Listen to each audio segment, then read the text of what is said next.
Bharatiya Janata party से पहले बृजभूषण सिंह, तो अब भारतीय जनता पार्टी गठबंधन दल से अनुप्रिया पटेल। क्या अब एनडीए गठबंधन टूटने वाला है?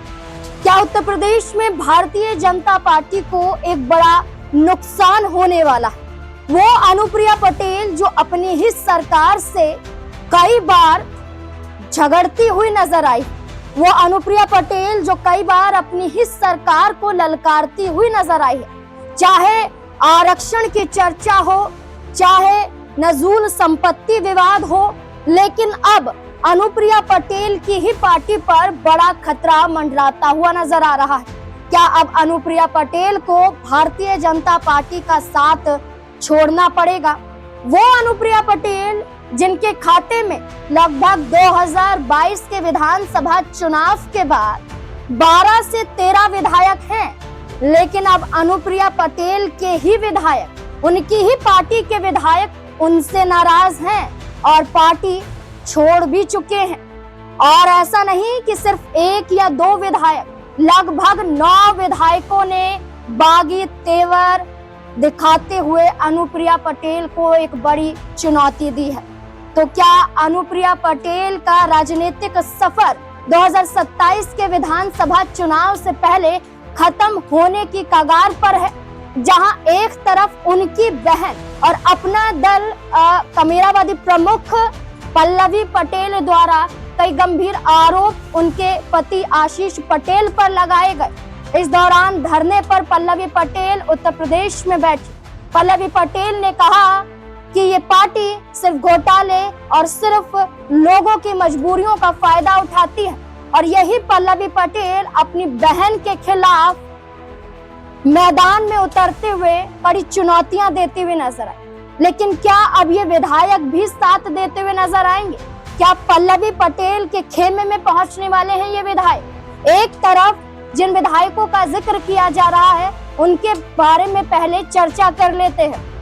कुल मिलाकर 9 विधायक हैं जो अनुप्रिया पटेल का साथ छोड़ चुके हैं और दूसरे दल में शामिल भी हो गए हैं। लेकिन जिस दल में शामिल हुए हैं उस दल के प्रमुख चेहरे के बारे में चर्चा करें तो वह अनुप्रिया पटेल की पार्टी में बड़े पद को संभाल चुके हैं। तो ऐसे में ये माना जा रहा है कि दिल्ली में एक बड़ी बैठक, दिल्ली में एक बड़ी मीटिंग, क्या इसके बाद उत्तर प्रदेश में कई और दल भी मिलेंगे और अनुप्रिया पटेल को नुकसान पहुंचाया जाएगा? और अगर अनुप्रिया पटेल को झटका लग रहा है तो क्या भारतीय जनता पार्टी के खिलाफ वो भी जा सकती हैं? दरअसल क्या पूरा मामला है, यूपी में बीते दिनों अनुप्रिया पटेल के अपना दल एस यानी कि सोनेलाल के बागी नेता खुलकर सामने आ गए। इन बागी नेताओं ने लखनऊ प्रेस क्लब में बैठक कर नए राजनीतिक मोर्चे, अपना मोर्चा बनाने का ऐलान किया है, अपना एक नया दल बनाने का ऐलान किया है। राष्ट्रीय जन सरदार पार्टी के राष्ट्रीय अध्यक्ष हेमंत चौधरी इस मोर्चे का नेतृत्व कर रहे हैं। उन्होंने दावा किया है कि अपना दल एस के 9 विधायक उनके संपर्क में है। दिल्ली से ग्रीन सिग्नल मिलते ही ये विधायक पार्टी छोड़कर उनके साथ आए। माना जा रहा है कि यूपी की कुर्मी सियासत में बड़ा धमाका होने वाला है।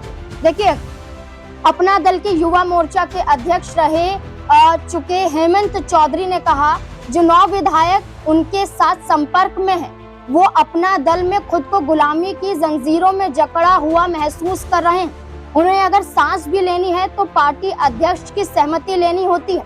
यहाँ तक कि किसी काम से मंत्री या सीएम से भी मिलना होता है तो इजाजत लेनी पड़ती है। बैठक में कई विधायक जो नाराज नजर आए थे, इस बैठक के दौरान उनका भी खुलासा हुआ और इस पर भी हेमंत चौधरी ने कहा कि अपना दल सोनेलाल की सच्चाई जाननी है तो पिछले 1 साल का सोशल मीडिया देख लीजिए।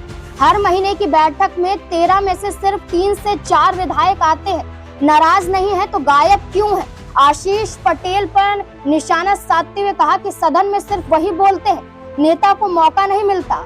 समिति में शामिल होने पर विधायक को जलील किया जाता है। मंत्री या सीएम से मिलने के लिए यहाँ अनुमति लेनी पड़ती है। संवाद आपस में नहीं कर पाते हैं।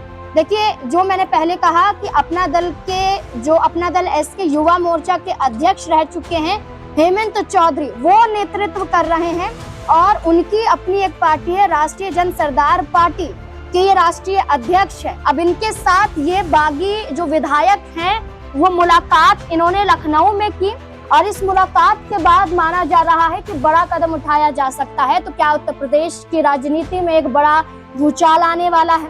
क्या जो भारतीय जनता पार्टी गठबंधन की सरकार है, क्या यही गठबंधन अब टूटने की कगार पर पहुंच जाएगा? और क्या अनुप्रिया पटेल को अब मजबूरी में कोई बड़ा कदम उठाना पड़ सकता है? क्या कुछ लगता है इस खबर को लेकर? क्या है आपकी राय? अपनी राय कमेंट सेक्शन में जरूर दें। देखते रहें स्पिन 9 न्यूज़। धन्यवाद।